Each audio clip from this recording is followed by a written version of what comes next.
Bem-vindas, bem-vindos ao nosso canal Eterno Despertar. Meu nome é Juliana. Meu nome é Aninha. Hoje nós vamos falar sobre caridade. Fora da caridade não há salvação? A gente vai começar com esse tema contando um exemplo de um recado de mentor de uma das investigações do inconsciente que a Aninha fez com uma pessoa que ela atende. Sim, porque é muito comum, né, a gente escutar essa frase, fora da caridade não há salvação. E aí uma pessoa que passa em tratamento comigo, os mentores mostraram uma vida para ela, onde ela era uma pessoa muito caridosa. Ela ajudava muito as pessoas necessitadas, né? E quando ela desencarnou, ela não recebeu os parabéns. Tipo, legal essa vida, não recebeu os parabéns do mentor espiritual dela. Pelo contrário, ele chegou e foi conversar com ela, explicando que, apesar dela ter feito aquela caridade, porque ela tinha uma ideia, de fato, era uma ideia que precisava fazer caridade. Tá? Então ela fazia porque era importante para a salvação dela. Mas ela não cuidou, ela não olhou para ela mesma, então ela não fez o trabalho de melhorar de agressividade, de tristeza, teve algumas outras questõezinhas, mas principalmente de uma agressividade e tristeza. Né? E aí, tudo bem, porque os mentores vão falar, não se preocupe, você terá uma nova chance. Né? Então, eu acho que a gente pode começar a partir daí, né? O que é importante de fato? Onde é que entra a caridade na nossa evolução espiritual? De fato, sem caridade não há salvação? Ou é só a caridade, talvez? É só a caridade que vai nos salvar? A gente vai deixar essa pergunta no ar, mas a gente quer discutir algumas coisinhas aqui com vocês. Então, quando a gente pensa em caridade, é só pra fora? A definição do dicionário é. A gente foi pesquisar aqui antes. Então, o que é que eu tô fazendo e por que é que eu estou fazendo pelo outro? Qual que é o objetivo dessa caridade? Eu tô fazendo porque me toca o coração e é algo que eu sinto na minha alma que faz sentido pra mim? Ou eu tô fazendo porque eu vou postar no meu Instagram? Ou porque eu vou contar para as pessoas o quanto eu sou uma pessoa boa? E, bom, dá pra fazer por essas razões também, mas a gente quer ir um pouquinho além. Então, o que eu tô fazendo? Com o exemplo que ela deu ali da investigação da pessoa que ela atendeu, o que eu tô fazendo pra mim, pra minha evolução? Porque no final das contas, somos todos um e o objetivo é esse, mas a gente tem um objetivo individual aqui nessa encarnação também. E qual que é o meu objetivo? Lembra que a gente falou lá atrás de missão? Qual que é a minha missão comigo mesma? Qual que é a missão dela com ela? Então eu posso, e as coisas podem andar, elas podem caminhar juntas, mas a gente não pode escolher um tema só e seguir só com esse. Então, ok, o objetivo da minha vida é só fazer caridade, ponto. Será mesmo? Você veio como missionário? Será que esse é o objetivo? E será que os missionários também não têm objetivos internos de questões para lidar com eles? Então, voltando a atenção aqui para mim, quão caridoso eu estou sendo comigo? O que eu estou olhando? Quais são as minhas questões internas aqui? O que eu não estou olhando? O que eu estou bloqueando de olhar para mim, usando o outro como ferramenta para isso? Então eu vou gastar todo o meu tempo ajudando o próximo, porque aí eu não olho absolutamente nada que tem em mim. Eu sou lá, eu sou o querido da comunidade, todo mundo gosta de mim. Só que eu chego em casa e o que eu faço quando eu chego em casa? Como que eu trato meu pai, minha mãe, minha esposa, meu marido, meus filhos, o cachorro? Como que eu me trato? Como que eu me cuido? Né? Que foi bem isso que aconteceu. Fora de casa, ela era muito caridosa. Ela tratava todo mundo bem. Porque é lógico que existia uma salvação ali, que iria se salvar, iria para um lugar melhor, É um estado de consciência melhor simplesmente fazendo aquilo. E aí, dentro de casa, com as pessoas ao redor dela, ela continuava agressiva, ela se entristecia por qualquer coisa, né?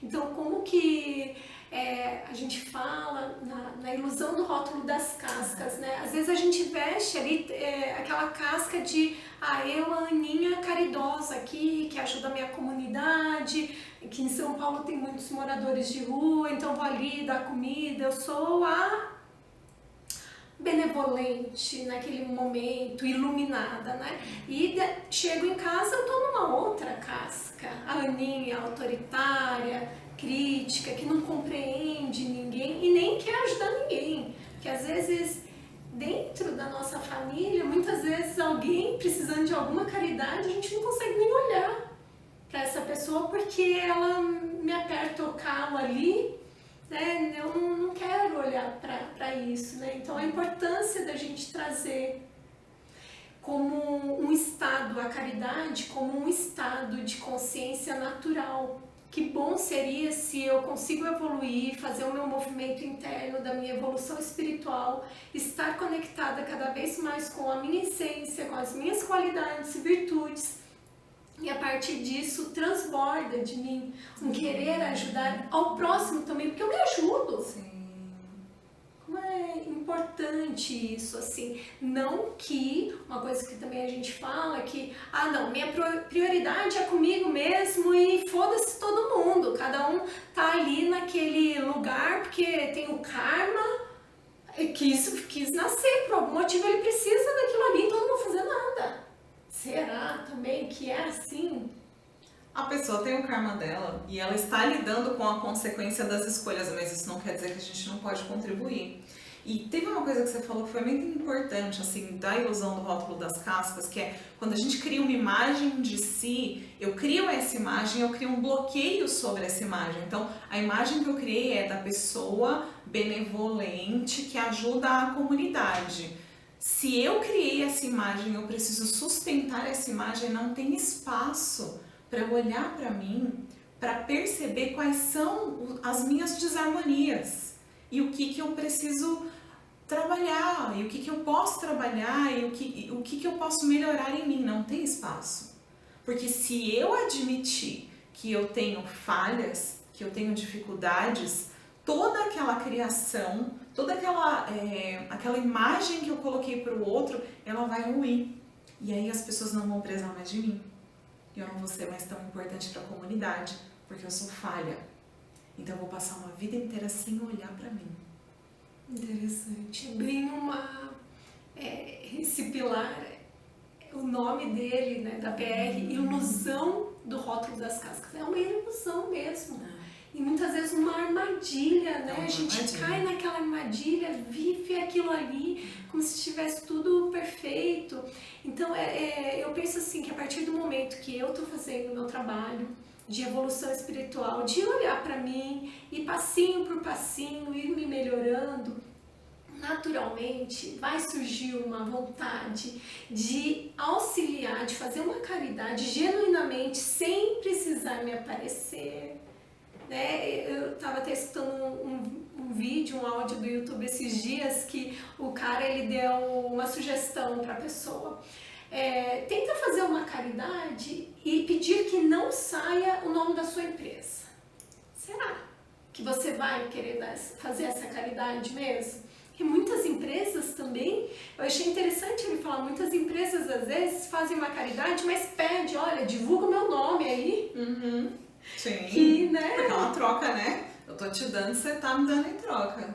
E o que de fato a gente está fazendo para essa evolução. E falando naquela coisa, às vezes, do karma, não, eu vou cuidar de mim, mas o outro está em uma situação de necessidade mesmo, que a caridade é isso, é auxiliar os que estão necessitando, em uma situação de necessidade. Então, às vezes, aquilo lá que a gente falou da pessoa que vem com karma, está numa situação de mais necessidade, ela é uma situação que também me ajuda na minha evolução, porque eu posso desenvolver uma vontade genuína, verdadeira de ajudar as pessoas. Então pode me ajudar a desenvolver uma benevolência, uma compaixão, uma caridade real, né? E que seja real mesmo isso, não porque fora da caridade não há salvação, é algo condicional, eu preciso fazer para me salvar. Mas não, eu posso fazer para desenvolver em mim. Uma coisa em mindfulness e compaixão que a gente fala, né, nesses estudos, é que às vezes a gente não precisa estar naquele sentimento, mas a gente ter uma vontade de desenvolver aquilo. Então, quem sabe fazer uma caridade com a intenção de desenvolver mais compaixão, mais caridade real, benevolência. Envolve compreender um pouquinho a história do outro também, né? Entrar um pouquinho, conversar um pouquinho com a pessoa que você tá ali fazendo seu movimento, conhecer um pouco a história, porque muitas vezes a gente passa uma vida inteira sem nem ao menos entrar em contato com uma vivência de uma outra pessoa, que pode ser o extremo oposto da sua. A gente pode passar uma vida inteira sem fazer a mínima ideia do que é não ter dinheiro ou ter acesso a uma refeição por dia, ou nenhuma, ou qualquer outra situação diferente da nossa vivência pessoal. Então, vale aí a reflexão e, de novo, não tem resposta certa para isso, né? A nossa ideia aqui é só levantar uma reflexão de uma outra forma de pensar também sobre o mesmo tema. Mas a gente faz o que é possível pra gente, dentro do que dá neste momento, sempre mantendo a ideia de que, de repente, ok, cheguei num ponto aqui que eu acho que eu posso expandir um pouquinho mais. Ou acho que esse jeito que eu pensei até agora, sou muito grata, né? Valeu pra mim até aqui, mas eu posso, de repente, olhar um outro ponto de vista e ver se esse outro ponto faz mais sentido para o meu momento agora. E o que a gente quer é isso também, não tem uma verdade absoluta, mas trazer reflexões, né? E que essa possa ser uma reflexão que a gente leve para a vida. É isso aí. Acho que é isso por enquanto. Obrigada por assistir até aqui. Valeu, gente. Até a próxima.